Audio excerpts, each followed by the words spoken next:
To my channel travel the world with Swapna.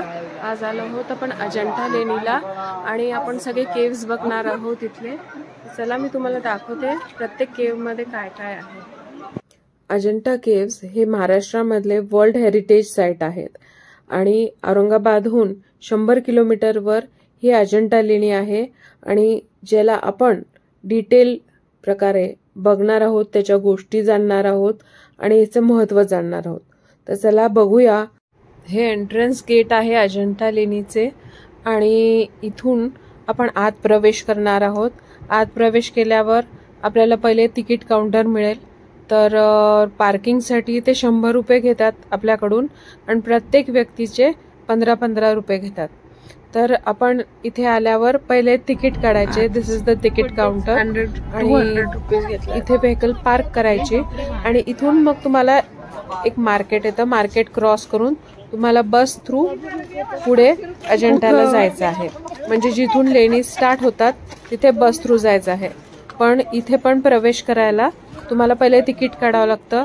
30 रुपये एका पर्सनचे ticket आहे। भरपूर मोठी रांग असते, तर त्या हिशोबानेच तुम्ही टाइम स्पॅन ठरवा। बस स्पॉटला जायला 10 किलोमीटर आहेत। तुम्हाला बस इथे आणून सोडेल। हे लेणीच्या खालचा भाग आहे।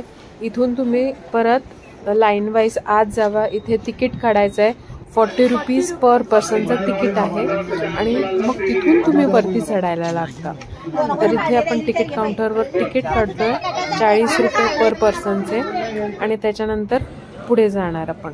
पुढे जाताना तुम्हाला मध्ये कॅन्टीन दिसेल। हे बघा, तुम्हाला काय जेवायचं वगैरे असेल तर कॅन्टीन आहे। पायऱ्या आहेत वरती जायला। टोटल पायऱ्या 390 आहेत टोटल लेणीच्या आपण जर काउंट केल्या तर। आणि तिथे पायऱ्या पण आहेत आणि असा स्लोप पण आहे चढायला। तर तुम्ही स्लोपवरून पण वरती जाऊ शकता किंवा पायऱ्यांनी पण वरती जाऊ शकता।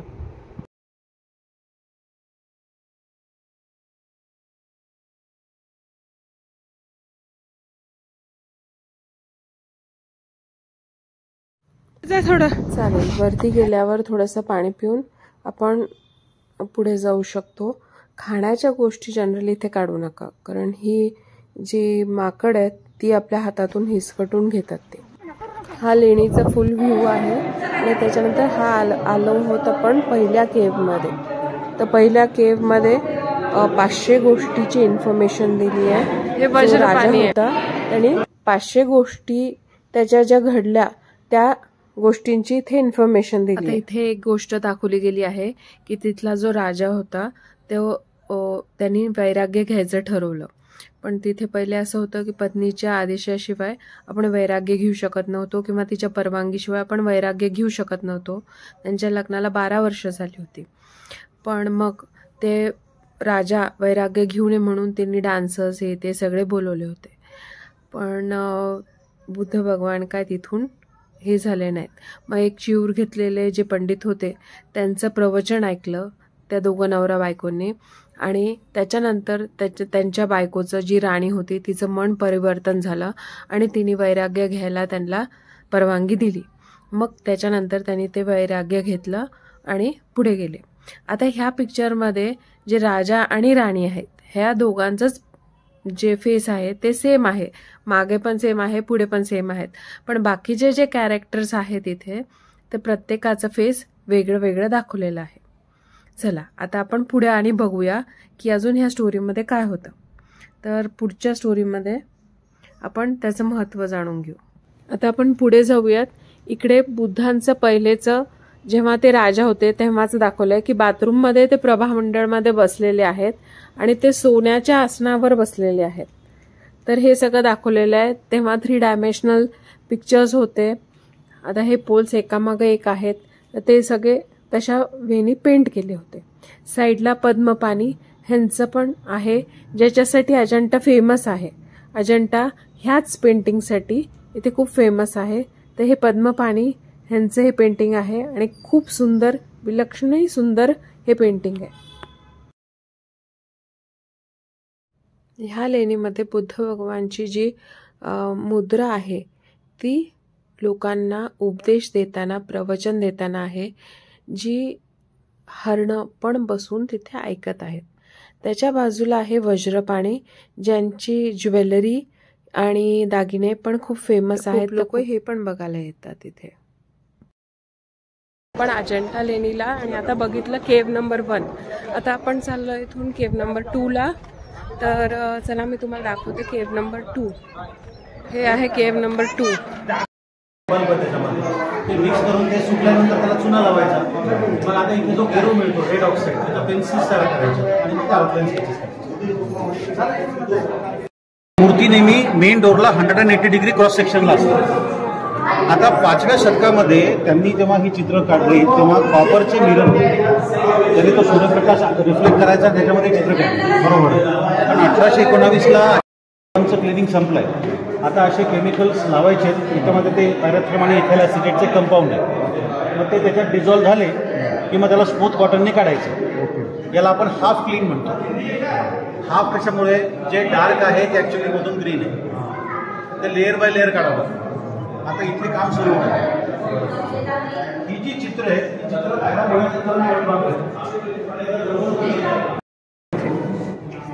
आता त्या कोपऱ्यात जायचं आणि हे 2 फिगर्स पाहायचे. यांना म्हणतात शंखनिधी आणि पद्मनिधी. कलर्स आहेत. म्हणजे एका प्रत्येक मूर्तीला पहिले खोदायचं, त्याला पॉलिश करायचं, प्लास्टर करून कलर करायचं.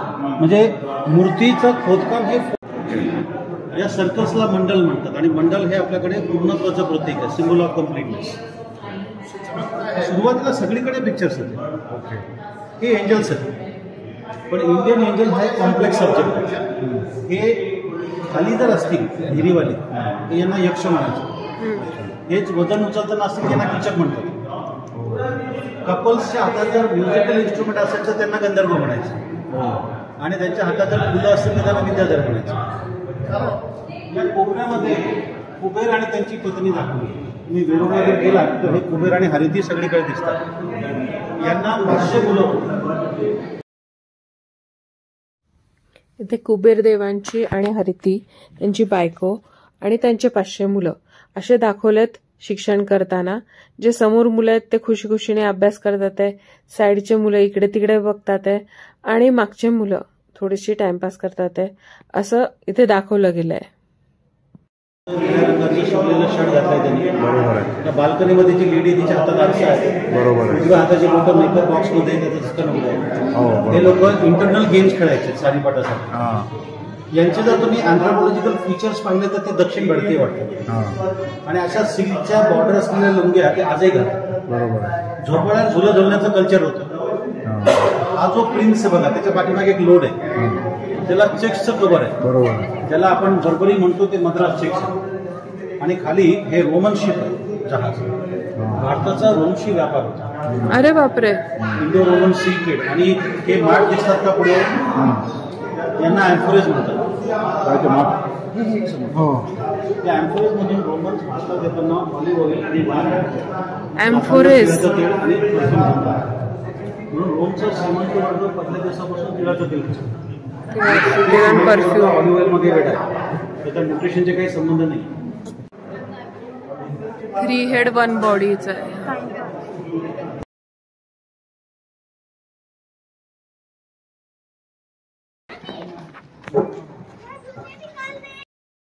सेकंड केव आणि आता चाललो थर्ड केव बघायला.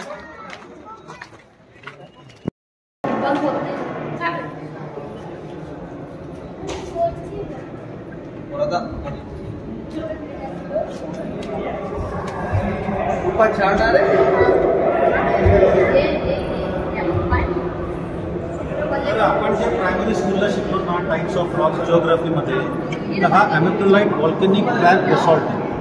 फ्रोझन मॅग्मा, त्याला अग्निजन्य खडक बोलतात. आता हा विहार हाफ कम्प्लीट आहे, याचं काम कधीच पूर्ण झालं नाही. आता एवढ्या मोठ्या विहाराला हाफ कम्प्लीट का म्हणतो आपण?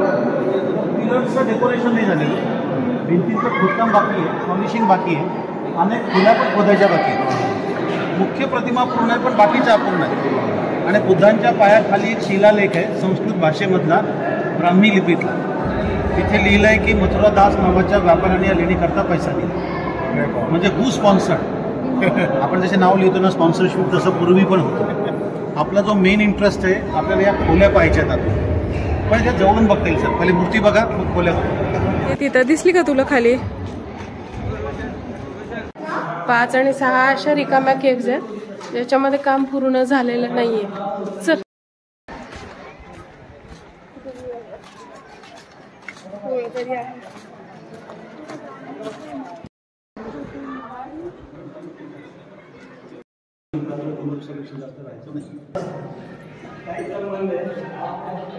ही जी प्रतिमा आहे इथले बुद्ध थोडे यंग वाटतात कम्पेअर टू केव 1, 2 and 4. तर 2 स्कूलनी बुद्धांच्या मूर्त्या बनवल्या. गंधारा स्कूल जो आपण बघून आलो त्याला ग्रीको बॅक्टरी इन्फ्लुएन्स झाला, रोमन ड्रॅपरी योगाचा, आणि हे मथुरा स्कूलमध्ये बुद्धांच्या मूर्त्या यंग दाखवतात. पाठीमागून रस्ता होता परिक्रमेचा, आता ते जाऊ देत नाही.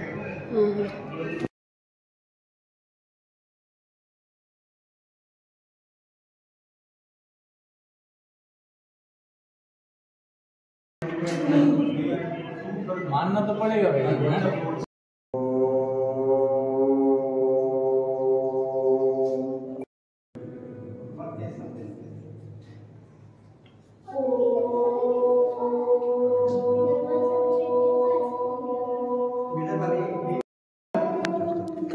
हे सगळे विहारामध्ये अशाच पद्धतीचं कॉन्सेप्ट. अशी आपण हे केव्स बघितले डिटेलमध्ये, आणि आपण आता बघितलं केव नंबर 1, 2, 3, 4, 5 आणि 6. 7th केव इथली बंद आहे. 8th आणि 9th आपण 9th केवला आता बघायला जाणार आहोत. 9th आणि 10th केव आता डिटेल आहे. 10th जी केव आहे ती मेन केव आहे जी आपण आता डिटेलमध्ये बघणार आहोत. सगळ्यात सुरुवातीला ही 10th केवच दिसली होती, तर आपण त्याचं डिटेल्स आता बघूया.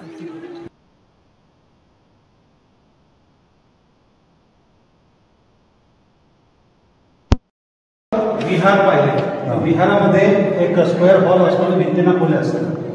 चैत्यगृहामध्ये खोल्या नसतात टेम्पल्स. आणि त्याच्यासमोर आपण 2 महिला स्तूप पण, सांचीच्या स्तूपाची कॉपी आहे. याचा रेडिओ रेझोनन्स एक्सरे केला आहे, सॉलिड आहे. पण सांचीचा स्तूप हा मार्गरी विटांमध्ये होता, आणि स्तूप हा विटांमध्ये असताना हा बॉक्सचा भाग, त्याला हनिका म्हणतात, त्याला पोकळ ठेवतो. त्याच्यामध्ये बुद्धांच्या अस्थींचा कलश ठेवण्याची परंपरा होती. कारण 1927ला सांचीच्या स्तूपाचं उत्खनन झालं, आणि तिथे त्या स्तूपामध्ये एक सोन्याचा कलश सापडला 650 ग्रॅम वजनाचा. त्यात 6 हिरे होते, आणि एका मलमाच्या कपड्यात काही अस्थी आहे, आणि एका सर्वसामान्य माणसाकडे तेवढं जवळ करणार नाही. हे सगळा सेट हा नॅशनल म्युझियम दिल्लीला ठेवला जातो. आता इथे तोच फॉर्म्युला लावायचा, जिथपर्यंत तुम्हाला खांबांवर चित्र दिसतात तितकं तो खरा काम. बाकी ते केले होते सगळे. पाठीमागून परिक्रमाचा रस्ता आहे. आता तुम्ही ही जी मागची चित्र बघू शकता, थोडे फ्रॅगमेंट्स आहेत, तुकडे उरले. याच्यामध्ये 4च कलर्स आहेत, ब्लॅक, व्हाईट, रेड आणि येलो. आणि अशा टर्बन पागोटे भारतामध्ये मौर्य काळापासून गुप्त काळापर्यंत वापरत होते. 100 BCचे पेंटिंग्स आहेत. तुम्ही त्या 6 नंबरला वर गेला बरोबर, त्याचं आर्किटेक्चर डिझाईन असं आहे, म्हणजे multiple floor caves, ground floor, first floor, coach lobby, compound wall. हे 9 आहे मॅडम. 9 नंबर केव होता ना. वर गेलो ना की त्याला त्या गेट आणि या गेटला कम्पेअर करायचं. ओके. पहिलं एक दुर्बिणीमधून त्यांनी कमान पाहिली तेव्हा ती झाडं होती. या कापडाच्यावर 3 फूट बघा, तिथे एक शिलालेख आहे. हा पाली भाषेतला आहे, ब्राह्मी लिपीतला आहे. तिथे लिहिलं आहे की वसिष्ठ पुत्र कटहाडी या सातवान राजाने या लेणीकरता पैसा दिला.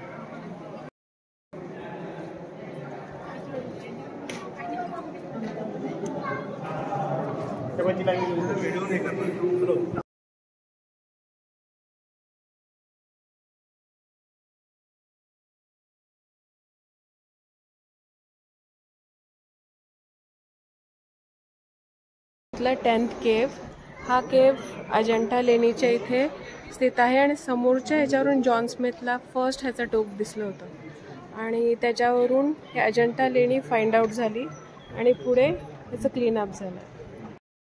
त्यांचे प्राईम मिनिस्टर होते वराहदेव. त्यांनी आपले वडील हस्तिभोजासाठी ही लेणी बनवली, in memory of his father.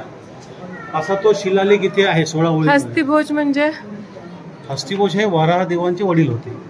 Okay okay. Varahadev हे वाकाटक राजा हे सगळ्यांचे प्राईम मिनिस्टर होते आणि मग त्याचं इन्स्क्रिप्शन इथे आहे. म्हणजे आपल्याला कळतं की ते कोणी बनवलं. अंगावर ते चिवर नावाचं कापड घालतात 5 मीटर आणि पाठीमागून रस्ता आहे. तुम्ही पल्मायराला एक म्युझियम होतं पूर्वी, इराणमध्ये एक पर्सिपोलिस नावाची जागा आहे. त्या म्युझियम्समध्ये जे खांब होते ते आणि हे जवळपास सारखेच, म्हणजे हे सेंट्रल एशियन इन्फ्लुएन्स आहे. भगवान बुद्ध आपल्या आईवडिलांना भेटायला कपिलवास्तूला आले. त्यांना भेटल्यावर त्यांचं ऑफिशियल वेलकम त्यांच्या भाऊ नंदाने केलं. बुद्धाने सांगितलं मग नंदाने संन्यास घेतला, पण पत्नीला विचारलंच नाही. आणि त्यांचं लग्न होऊन 7च दिवस झाले होते. मग त्या पार्ट 2 मध्ये काय होतं तर इथे बघायचं. तर हे राजाचे अटेंडंट आहे. हा मुकुट घेऊन आलाय. हा जेव्हा राणीला सांगतो तेव्हा तिला चक्कर येते. तिला विचारलंच नाही. तिच्याबरोबर 3 दासी आहेत. तिची दासी उभी आहे, हिने मिनिस्कर्ट घातला, स्ट्राईप ब्लाऊज, लॉंग इयरिंग. त्या राणीची तब्येत बरोबर नाही आहे. तर बाल्कनीमध्ये एक नर्स आणि एक डॉक्टर आहे आणि ती आफ्रिकन नर्स आहे. इंडियन मेडिकल सिस्टममध्ये स्कार्फ आणि टोपी घालण्याची पद्धत तेव्हाही होती. दागिने घालण्याची पद्धत भारतामध्ये स्त्रियांमध्ये होती. विशेषतः डोक्यांमध्ये दागिने, ज्याला मांगटीका आपण म्हणतो, हा उत्तर भारतातून दक्षिण भारतात येतो. हा आहे शेवटचा नंबरचा केव, 26 नंबर केव. टोटल 26 केव होते आणि हा शेवटचा केव आहे. याचे बाहेरून कोरीवकाम खूप सुंदर आहे. बुद्धाच्या वेगळ्या वेगळ्या मुद्रा दाखवल्या आहेत. बुद्ध भगवानच्या वेगळ्या वेगळ्या स्थित मुद्रा दाखवल्या आहेत. देवी देवता दाखवलेले आहेत इथे वज्रासन पोझिशनमध्ये. आणि आत गेल्यावर बुद्धांची खूप मोठी झोपलेली मूर्ती आहे. तर चला आत जाऊया आपण आणि ती मूर्ती बघूया.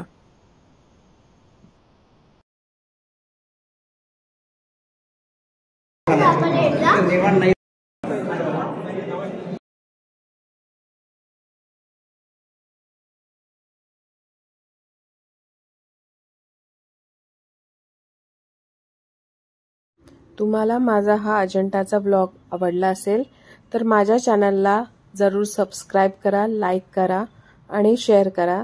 आणि मी पुढच्या भरपूर व्लॉग्समध्ये तुम्हाला पुढच्या ट्रॅव्हलच्या जागा दाखवेन, त्याची इन्फॉर्मेशन दाखवेन, कसं तिथे पोचायचं, काय वेळ तिथे द्यायला पाहिजे आणि कोणत्या सीझनमध्ये जायला पाहिजे, हे सगळी इन्फॉर्मेशन मी देत असते. जनरली अजंठाला पावसाळ्यात गेलेलं छान वाटतं, कारण तिथे आजूबाजूला धबधबे पण चालू होतात. तर हे अजंठाचा ब्लॉग जर तुम्हाला आवडला असेल तर माझ्या चॅनलला सबस्क्राईब करा. पुढच्या ट्रॅव्हल इन्फॉर्मेशनसाठी भेटूया आता पुढच्या व्लॉगमध्ये. बाय.